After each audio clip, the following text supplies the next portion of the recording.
Está pintando um verdadeiro sell-off nos mercados americano e japonês, ou seja, um mercado de venda massiva. E claramente, se isso acontecer, afeta diretamente aqui ao Brasil, mas não só os mercados, caso você não tenha capital investido ou em bolsa. Não, afeta também a economia real. Afeta o funcionamento das nossas empresas porque diretamente muda o câmbio, que muda a taxa de juros e, portanto, muda o nosso dia a dia. Mas será que nós podemos absorver parte desse fluxo nesse eventual sell-off? Ou estaremos despreparados novamente e o capital fluirá para outros locais?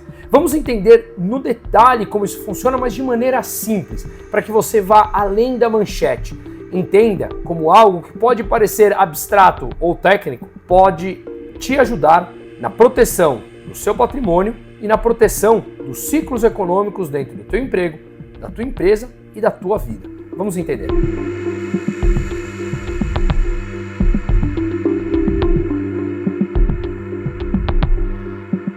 Para irmos direto ao ponto, na semana passada, os dois principais índices da Bolsa dos Estados Unidos, o S&P 500 e a Nasdaq, caiu 2,5%. Nada demais, mas uma queda importante a tantas mudanças que estão acontecendo. Já fiz vários vídeos explicando que o plano de Donald Trump de diminuir o seu déficit em conta corrente e o déficit comercial, e expliquei detalhadamente cada um deles, é extremamente relevante e importante. Para diminuir o déficit comercial e o déficit em conta corrente, ele precisa de um dólar mais fraco para os seus produtos dos Estados Unidos serem mais competitivos e, claro, ele não ficar na dependência de países inimigos, como por exemplo a China, que ela fornece materiais, armas, numa eventual guerra entre os dois você depender do teu inimigo, ou até mesmo produtos, matéria-prima e insumos para produtos importantes fabricados nos Estados Unidos que vem da China. Claramente isso mostra uma dependência americana com relação ao país asiático, e ele quer mudar isso e passa por enfraquecer o dólar. Mas outro ponto importante que está acontecendo é o que ficou chamado de Big Beautiful Bill, ou seja, o plano de cortes de impostos de Donald Trump. Quem nos segue aqui nesse canal sabe o meu posicionamento a respeito de impostos. Impostos para mim é uma tomada forçada do capital de terceiros, do teu dinheiro, para financiar causas ou produtos e serviços que você sequer usa. O dinheiro poderia ser muito melhor usado na mão da população. Isso traz mais eficiência e melhoria na qualidade de vida, especialmente para os mais pobres. Portanto, sou totalmente a favor do plano de reduzir impostos. Sempre. Enalteço essa ação de Donald Trump sempre. Porém, quando você reduz impostos, é importante que você reduza também o teu gasto. Uma vez que ao reduzir impostos você tem uma queda na tua receita, se você continua gastando a mesma coisa, necessariamente o teu déficit aumenta. Quando o déficit aumenta, significa um endividamento maior. Ao se endividar mais, os países precisam pagar maiores taxas de juros para conseguir atrair dinheiro e ser atrativos, uma vez que você está mais endividado. O mercado exige taxa de juros maiores, e o mercado sou eu, você, todos nós que compramos títulos públicos americanos, financiamos o governo americano. E taxas de juros mais altas encarece a rolagem da dívida. As dívidas estão vencendo. Ele pega dinheiro novo, se endivida com dinheiro novo, paga a dívida que está vencendo, só que esse dinheiro novo ele foi captado com taxas de juros mais altas, portanto o problema da dívida aumenta ainda mais.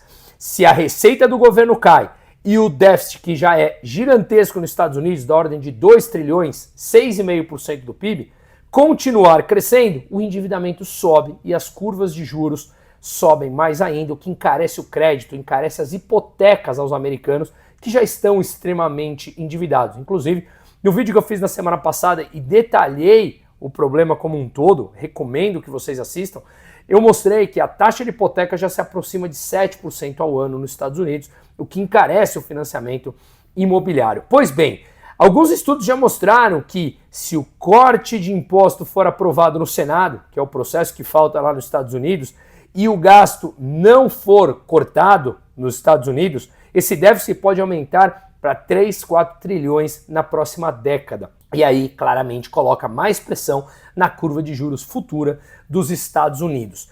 Em meio a tudo isso, seria de se esperar que o dólar, o DXY, que é o índice do dólar frente a uma cesta de 6 principais moedas no mundo, estivesse ganhando valor. Juros mais altos nos Estados Unidos leva uma demanda maior por dólar. Ora, se o juros está mais alto nos Estados Unidos, eu vou comprar dólar para investir lá nos Estados Unidos, comprar título público americano, que está me pagando taxa de juros mais alta.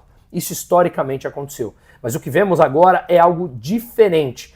Os juros futuros estão subindo e o dólar está perdendo valor frente às principais moedas no mundo. Esse é o gráfico que a gente consegue ver na linha azul, o DXY, que está abaixo de 99 pontos. E a linha verde nada mais é do que o euro frente ao dólar. Olha como o euro vem ganhando valor. E isso vem acontecendo com outras moedas, com o franco suíço e outras moedas importantes no mundo. Ou seja, o dólar perde valor mesmo quando a taxa de juros nos Estados Unidos está subindo. A taxa de juros futura é determinada por livre oferta e demanda no mercado. Ou seja, há uma complexidade que é importante que entendamos.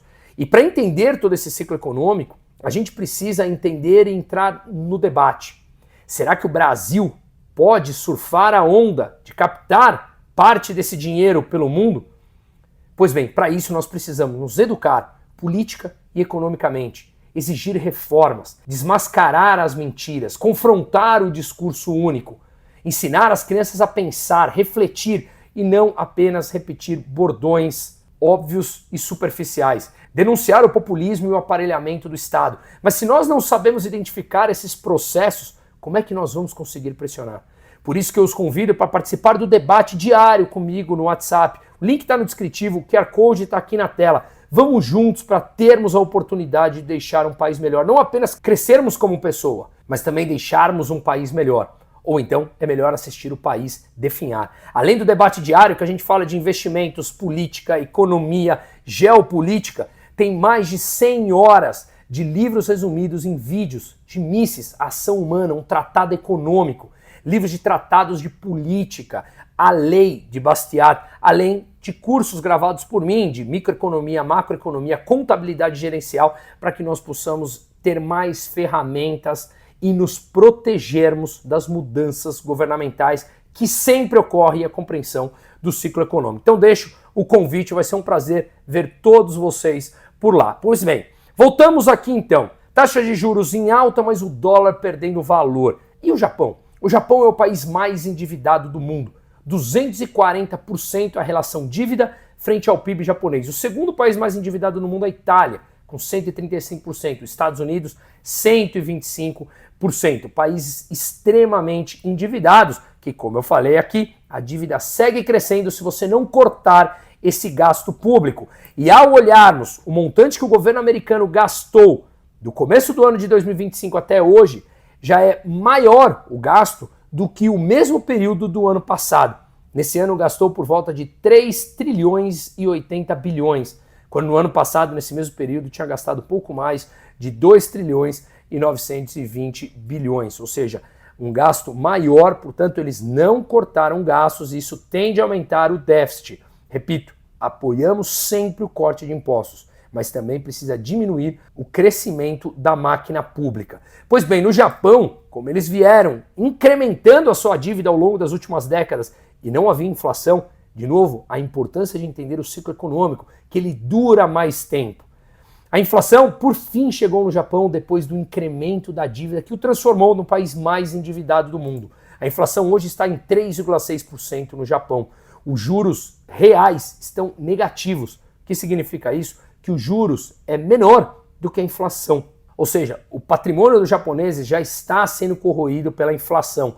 Mesmo se olharmos o título público japonês com vencimento de 10 anos, está pagando 1,5% ao ano, é a linha azul, abaixo da inflação de 3,6%.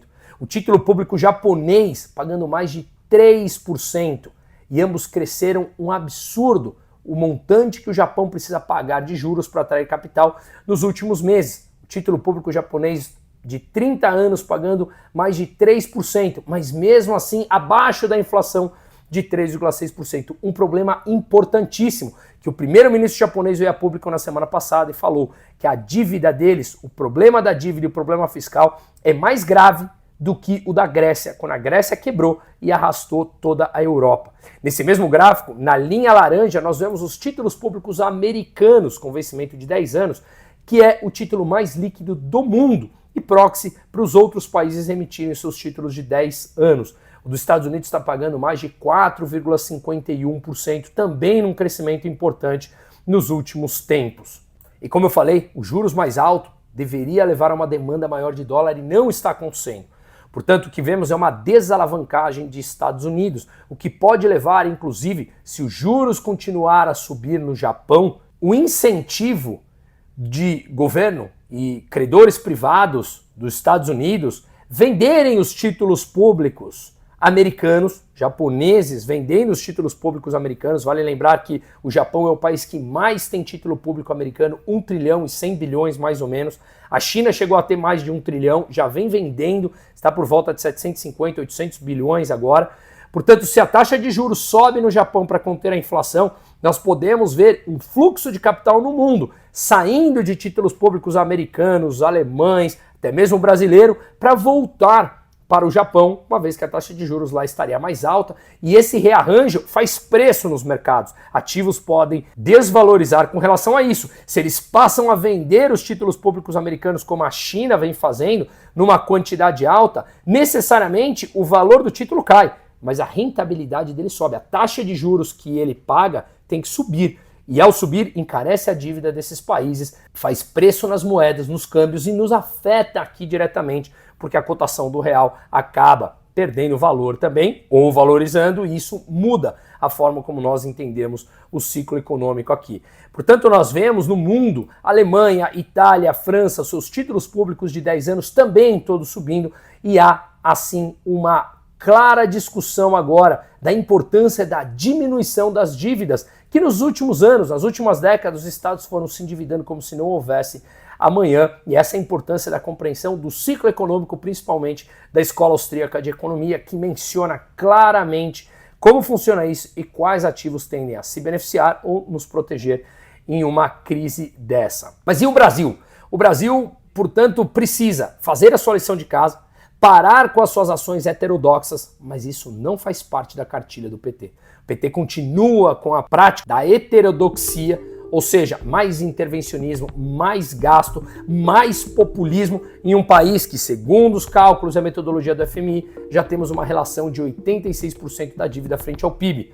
E não adianta comparar com o Japão, com Itália, com os Estados Unidos, como eu mencionei, porque não há demanda por real. O Brasil emite mais dívida, a demanda por real é totalmente diferente da demanda por euro, da demanda por iene ou por dólar. Portanto, a inflação bate mais rápido aqui. Inclusive, o Morgan Stanley vem falando que a preocupação fiscal no Brasil permanece, não diminuiu, mesmo após o congelamento do governo de 31 bi na semana passada, que eu já expliquei num vídeo disponível sábado nesse canal. Portanto, mesmo o governo congelando 31 bi de gastos, fez aquela pataquada, me perdoe a palavra, com o IOF, mais perdido do que segue em tiroteio, com falta de conhecimento, de economia, de comunicação, uma bagunça, uma ação puramente arrecadatória, que eles tiveram que parcialmente voltar atrás, mas o imposto já está mais alto do que estava antes do fatídico anúncio do IOF. Portanto, se o Brasil quer uma mudança, nós precisamos entrar para o debate e que a pessoa ao nosso lado entenda a importância disso. Caso contrário, seremos mais uma vez apenas um espectador do fluxo de capital migrando de Estados Unidos, Japão, Alemanha para outros países emergentes que não o Brasil. E a Argentina já começou a receber um fluxo importante. No Brasil ainda, o investimento direto no país continua na ordem de 70 bilhões mais ou menos por ano, o que é importante, financia o déficit em conta corrente. Ainda há demanda por título público brasileiro, mesmo o governo tendo que pagar taxas muito mais altas. Não há dúvida sobre a solvência do governo, portanto, a demanda para esses títulos. Devemos mudar a mentalidade de pensar, portanto, mudar esse governo, trazer gente competente, fazer pressão dentro da sociedade para que o Brasil mude agora em 2027, que o próprio governo falou que não vai ter mais dinheiro para educação e saúde nos gastos não obrigatórios por conta do crescimento dos gastos obrigatórios. Ou seja, é extremamente importante o debate, por isso eu os convido, deixa o QR Code na tela aqui novamente, vamos juntos debater para a gente não assistir apenas de camarote esse país definhar e sentirmos na pele. As oportunidades estão aí, muitas. Não deixemos passar, é isso que nós debatemos lá diariamente, mas é importante a compreensão do macroeconômico, dos ciclos econômicos para interpretar qual momento e quais ativos nós estamos nos protegendo ou tomando um risco adicional. Mudemos esse país, ainda há tempo, está em nossas mãos. Espero que essa parte técnica tenha ficado claro e que passe a fazer parte do seu dia a dia de análise e de leitura em um cenário macro. Vamos juntos, seguimos.